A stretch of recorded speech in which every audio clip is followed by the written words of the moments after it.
बल्डो जैसे नहा दिया जाएगा, नहीं करते तो आत्महत्या कर लूँगा यार, बताइए अपने आप आत्महत्या के सामने आया हूँ। अगर नहीं सकेगा तो आत्महत्या कर लूँगा। अब इसके पूरे देश में प्रशासन को ठहराऊंगा। उत्तर प्रदेश के प्रयागराज जिले में डेंगू के एक मरीज को प्लेटलेट की जगह मौसम्मी का जूस चढ़ाने वाले अस्पताल को ध्वस्त करने की तैयारी शुरू कर दी गई है। प्रयागराज के मामले के लखनऊ दरबार में उठने के बाद अब योगी सरकार ने इस पर सख्त एक्शन लिया है। प्रयागराज विकास प्राधिकरण की ओर से इस अस्पताल को ध्वस्त करने का नोटिस चस्पा कर दिया गया है। मामला ये है कि एक डेंगू के मरीज को प्लेटलेट की जगह इस अस्पताल ने मौसम्मी का जूस चढ़ा दिया, जिसके कारण उसकी नसें फट गई और जान चली गई।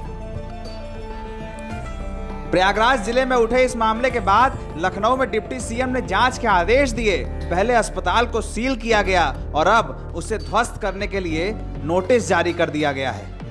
प्रयागराज में प्रदीप नाम के एक पेशेंट को ग्लोबल अस्पताल में भर्ती कराया गया था। बताया जा रहा है कि इस मरीज की प्लेटलेट 11-12 हजार पहुंच गई, तो अस्पताल के लोगों ने यह कहा कि इसे प्लेटलेट चढ़ानी पड़ेगी। इसके लिए 8 यूनिट प्लेटलेट की मांग की गई थी।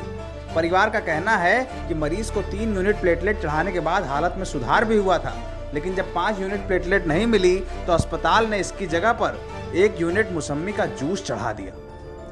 जब हालत बिगड़ने लगी तो प्रदीप को दूसरे अस्पताल में पहुंचाया गया।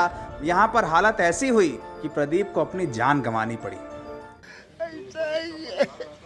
यहाँ से सब गाड़ी चला के गया, बिल्कुल ठीक हालत में था। मैं वहाँ गया, एडमिट हुआ तो दूसरे दिन भी ठीक हालत में था। फिर उसके बाद में जब वहाँ ट्रीटमेंट चालू हुआ तो कहा खून की ज़रूरत है, तो लोगों ने जाके खून दिया।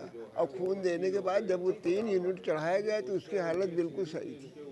उसके बाद में वहाँ का मालिक जो है, डॉक्टर हो या मालिक, हम तो उसको नहीं जानते थे, लेकिन उसने जब 5 यूनिट कहा कि हमको 25,000 रुपया चाहिए, तो हम कहा साहब पैसा तो है नहीं, हम आपको ऑनलाइन किसी से वो करके आपके खाते में डाल देते हैं। जब उसको पैसा दे दिया गया तो वो ले आया 5 यूनिट खून, और लाने के बाद 1 यूनिट जैसे ही चढ़ाया, हमारे भैया के तड़पने लगा। 1 यूनिट, 2 यूनिट, 3 यूनिट चढ़ाते चढ़ाते बिल्कुल इसकी हालत बिल्कुल से ख़राब हो गई। फिर उसके बाद उसने एम्बुलेंस बुलवाया। उसके बाद कहा कि इसको जितनी जल्दी हो सके ले जाओ। ज़बरदस्ती वो करके हमने कहा पैसा आपका कितना हो, कहा पैसा नहीं चाहिए, आप इसको ले जाओ। जब वहाँ गए तो उसकी हालत बहुत ख़राब थी। उसके बाद में उसने कहा कि इसके हार्ट में कोई प्रॉब्लम आ गया है। उसको ले जाके चेक कराया तो हार्ट में उसके कोई प्रॉब्लम, डॉक्टर देखा तो इसके हार्ट में कोई प्रॉब्लम नहीं, केवल प्लेटलेट चढ़ानी चाहिए। गड़बड़ प्लेटलेट चढ़ाने से ऐसा हुआ, ये नकली प्लेटलेट है, मैं इसको नहीं चढ़ाऊँगा। एक और बच्ची हुई थी, जब हम उसको दे रहे थे कहा मैं हाँ, तो कहा ये नकली प्लेटलेट है, मैं इसको नहीं चढ़ाऊँगा। फिर उसके बाद में उसकी हालत बिगड़ती ही गई। वहाँ से जब रिपोर्ट लिया हार्ट की तो बिल्कुल क्लियर, डॉक्टर ने देखा, कहा कोई इसको प्रॉब्लम नहीं है हार्ट की, लेकिन वो प्लेटलेट्स के चढ़ाने से उसकी हालत बहुत ख़राब हो गई थी और उसी की वजह से उसकी मौत हो गई। अपना नाम बताएं। मेरा नाम जयनारायण पांडे, मेरा लड़का है प्रदीप पांडे। इनको मैं चाहता हूँ कि इनको फांसी की सजा हो और इसका घर बल्डो जैसे नहा दिया जाएगा, नहीं करते तो आत्महत्या कर लूँगा यार, बताइए अपने आप आत्महत्या के सामने आया हूँ। अगर नहीं सकेगा तो आत्महत्या कर लूँगा। अब इसके पूरे देश में प्रशासन को ठहराऊंगा। अब इस मामले को सरकार ने संज्ञान में लिया है।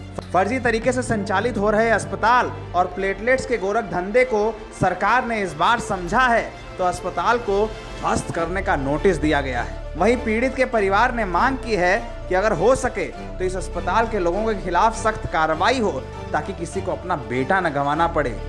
प्रयागराज की इस घटना ने सबक दिया है कि किस तरह से सरकारी अस्पताल में बेबस होते लोग प्राइवेट अस्पतालों के चंगुल में फंसते हैं और अपनी जान गंवा देते हैं। अब बुलडोजर चल भी जाए तो ये बात समझनी होगी कि उस गरीब का बेटा वापस नहीं आएगा। एनबीटी ऑनलाइन की रिपोर्ट।